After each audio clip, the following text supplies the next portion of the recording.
நம்மள எல்லா கொசுக்கள் கடிக்கிறதுனால நமக்கு மலேரியா, டெங்கு வராது. மலேரியா, டெங்கு கேரி பண்ணிட்டு இருக்கிற கொசுக்கள் கடிக்கும்போது தான் நமக்கு இந்த காய்ச்சல் வருது. அதே மாதிரி தான் எல்லா உண்ணிகளும் கடிக்கிறதுனால உங்க ஃபர் பேபிக்கு உண்ணி காய்ச்சல், உண்ணி டிக்குன்னு சொல்லுவாங்க. இந்த டிக் ஃபீவர் வராது. வைரல் அண்ட் பாக்டீரியா இன்ஃபெக்டட் ஆன டிக்ஸ் உங்க ஃபர் பேபியை கடிக்கும்போது இது அந்த எச்சில் மூலமா நம்ம ஃபர் பேபி உடம்புக்குள்ள போய் டிக் ஃபீவரை ஸ்டார்ட் பண்ணும். இதனால நிறைய டாக்ஸ் வந்து இறந்துருக்காங்க.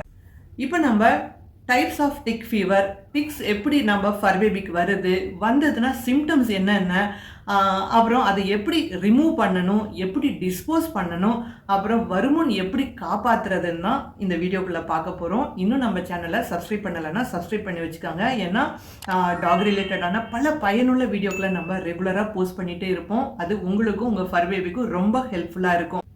நம்ம ஃபர் பேபிக்கு டிக்ஸ் எப்படி ஸ்ப்ரெட் ஆகுதுன்னு பார்க்கலாம்.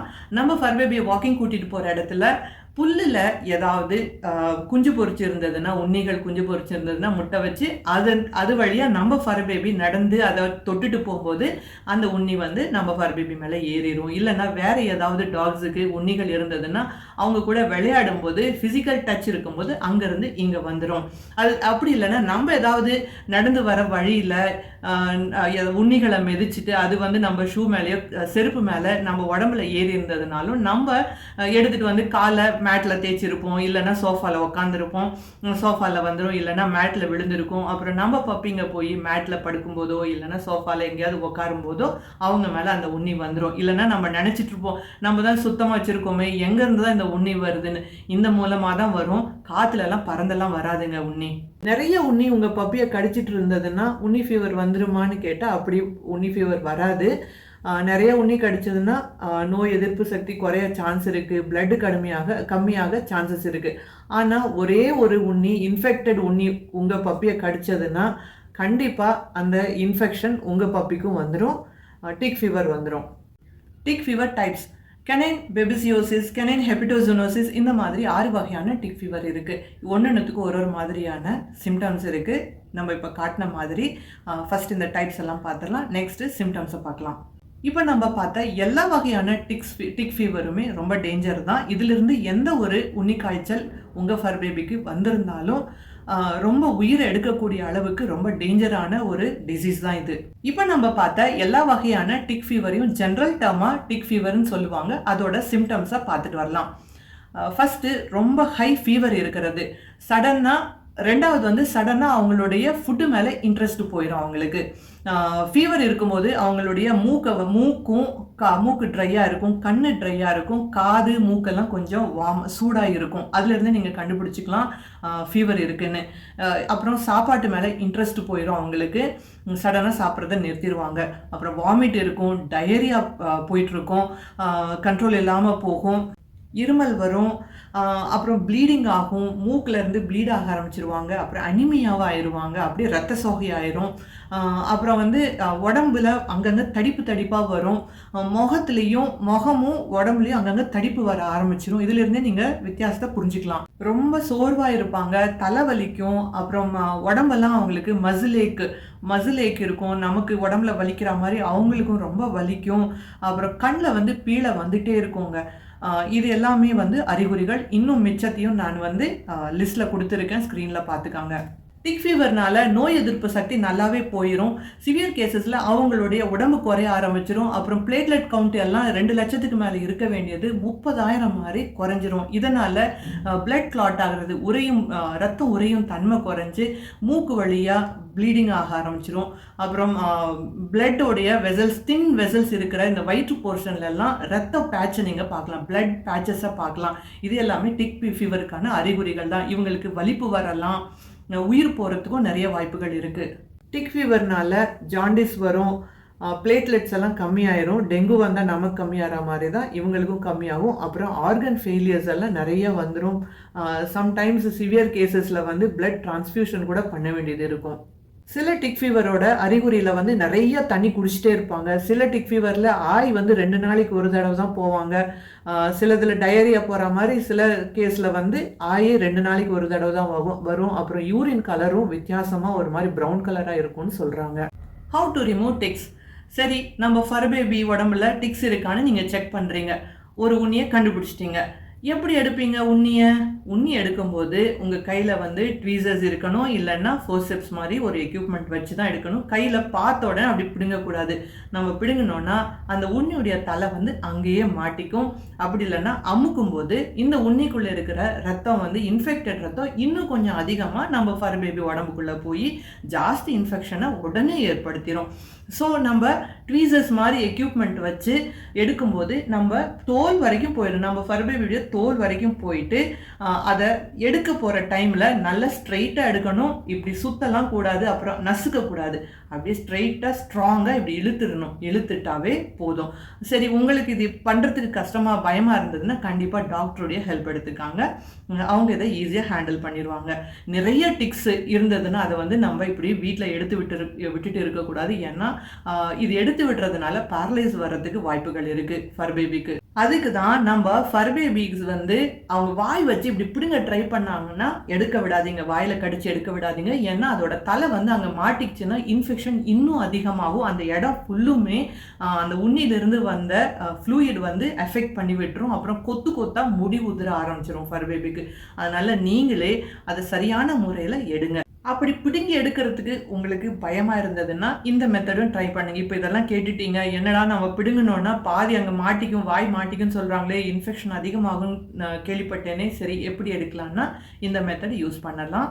மவுத் வாஷ் ஒரு வேளை உங்கள் வீட்டில் இருந்ததுன்னா அதை டிக் இருக்கிற இடத்துல பக்கத்தில் போய் தடவுங்க. அது வாய் பக்கத்தில் தடவுங்க. கொஞ்சம் அது லூஸ் விட்டுரும். லூஸ் விடும்போது அங்கேருந்து அதை எடுத்துட்டு அந்த இடத்த வந்து வாஷ் பண்ணிடுங்க.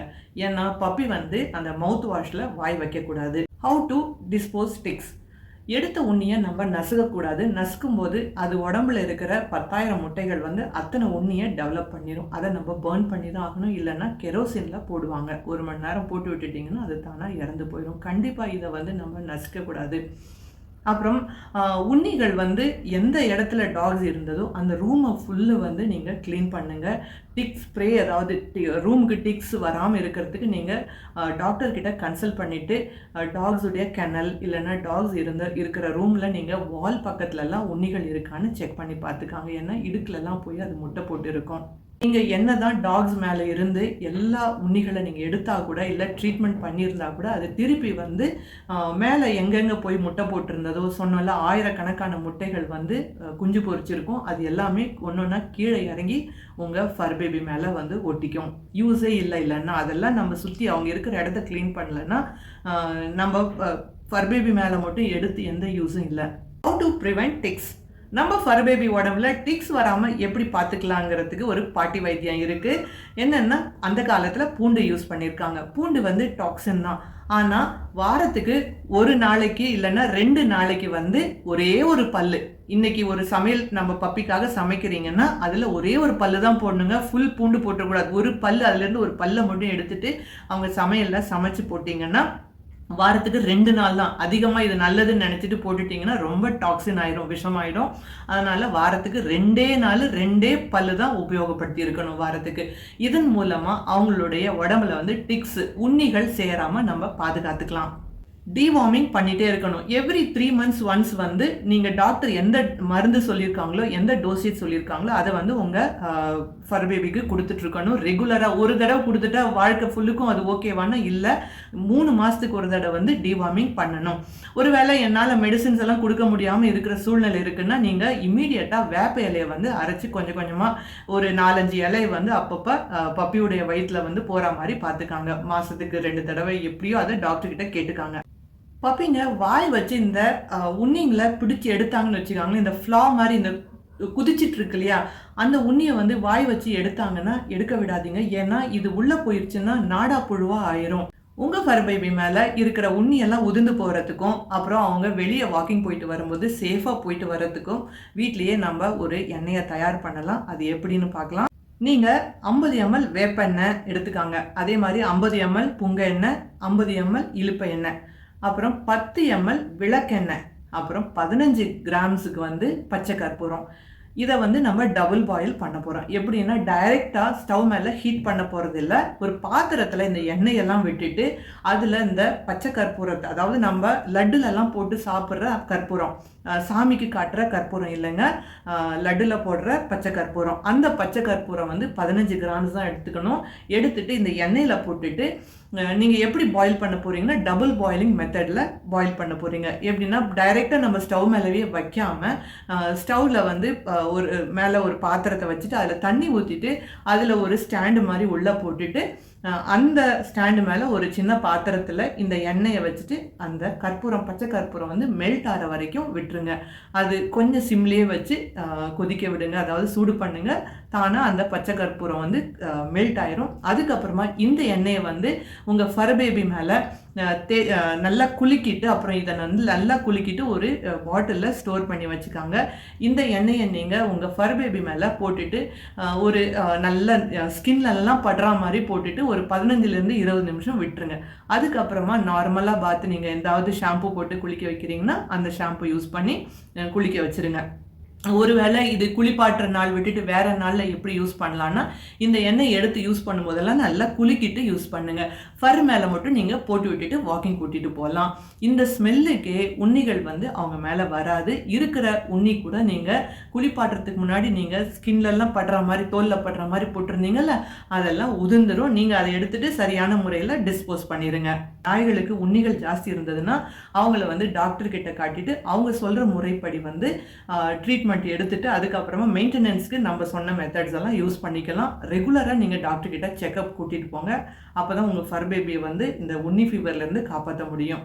நீங்கள் பார்த்த இந்த சிம்டம்ஸ் விட்டு வேறு ஏதாவது சிம்டம்ஸும் இருக்க சான்ஸ் இருக்குது. எதுவாக இருந்தாலும் உங்கள் ஃபர் பேபி டல்லாக இருக்கும்போதே இல்லை சாப்பாட்டில் இன்ட்ரெஸ்ட் காட்டாமல் இருக்கும்போதே நீங்கள் உங்கள் டாக்டரை வந்து கன்சல்ட் பண்ணி கூட இம்மீடியட்டாக கூட்டிகிட்டு போயிருங்க. அப்போ தான் ஃபர் பேபியோடைய உயிரை வந்து காப்பாற்ற முடியும். மார்க்கெட்டில் நிறைய வகையான டிக் ஃப்ரீ ப்ராடக்ட்ஸ் இருக்குங்க. இதையெல்லாம் நீங்கள் உபயோகப்படுத்துனீங்கன்னா உங்கள் பப்பியுடைய லிவர், கிட்னி, அப்புறம் மெயின் ஆர்கன்ஸ் எல்லாமே டேமேஜ் ஆயிரும். அப்புறம் அது என்ன யூஸ் இருக்குது, நம்ம இந்த ப்ராடக்ட்ஸ் எல்லாம் யூஸ் பண்ணி அப்புறம் இவங்க வாய் வச்சு கடிப்பாங்க, உண்ணி இருக்கு இந்த இடத்துல அரிச்சிட்டு இருப்பாங்க. அப்புறம் இந்த ப்ராடக்ட்ஸ் எல்லாமே வயிற்றுக்குள்ளே டைரெக்டாக வாய் வழியாக போயிடும். அப்புறம் அப்படி இல்லைன்னா நீங்கள் அப்ளை பண்ணும்போது ஸ்கின் வழியாக கூட உள்ளே போயிடும். அது எப்படி போகாமல் இருக்கும்? கண்டிப்பாக ஸ்கின் வழியாக தோல் வழியாக உள்ளே போயிடும் இந்த கெமிக்கல்ஸ் எல்லாம். அது அவங்களுடைய உயிருக்கு இன்னும் ஆபத்தாக தான் முடியும், டேமேஜ் பண்ணி விட்டுரும் மெயின் ஆர்கன்ஸை. நீங்கள் வந்து முடிஞ்ச வரைக்கும் நேச்சுரல் ப்ராடக்ட்ஸ் அவைலபிளாக இருக்கான்னு கேட்டுட்டு வாங்கி சேஃபாக யூஸ் பண்ணுங்கள். நான் வந்து ஒரு நோமோட்டிக்ஸ்னு ஒன்று வாங்கினேன். இங்கே இருக்கிற ரோட்டில் இருக்கிற ஒரு சின்ன லக்கி பப்பிக்காக வாங்கினது. எனக்கும் தெரியாது, இதை யூஸ் பண்ணியிருக்கேன். நான் முடிஞ்ச வரைக்கும் நான் வந்து அந்த ஆயில் தான் உபயோகப்படுத்திட்டு இருக்கேன். எனக்கு ரொம்ப ஹெல்ப்ஃபுல்லாக இருக்குது. இந்த வீடியோ மூலமாக டைப்ஸ் ஆஃப் டிக் ஃபீவர், அப்புறம் டிக் ஃபீவருடைய சிம்டம்ஸ் என்ன, அப்புறம் பப்பி மேலே எப்படி டிக்ஸ் ஏறுது, உண்ணி எப்படி ஏறுது, உண்ணியை எப்படி ரிமூவ் பண்ணணும், ரிமூவ் பண்ண உண்ணியை எப்படி டிஸ்போஸ் பண்ணணும், அப்புறம் நம்ம பப்பிங்க மேலே உண்ணி வராமல் எப்படி வீட்டிலையே ஹோம்மேட் ரெமெடி பண்ணலாங்கிற மெத்தட்ஸ் எல்லாம் பார்த்துருப்பீங்க. இந்த வீடியோ உங்களுக்கு ரொம்ப ஹெல்ப்ஃபுல்லாக இருந்திருக்கும். இவ்வளோ நேரம் இந்த வீடியோ பார்த்தவங்க அனைவருக்கும் ரொம்ப நன்றி. தேங்க்ஸ் ஃபார் வாட்சிங்.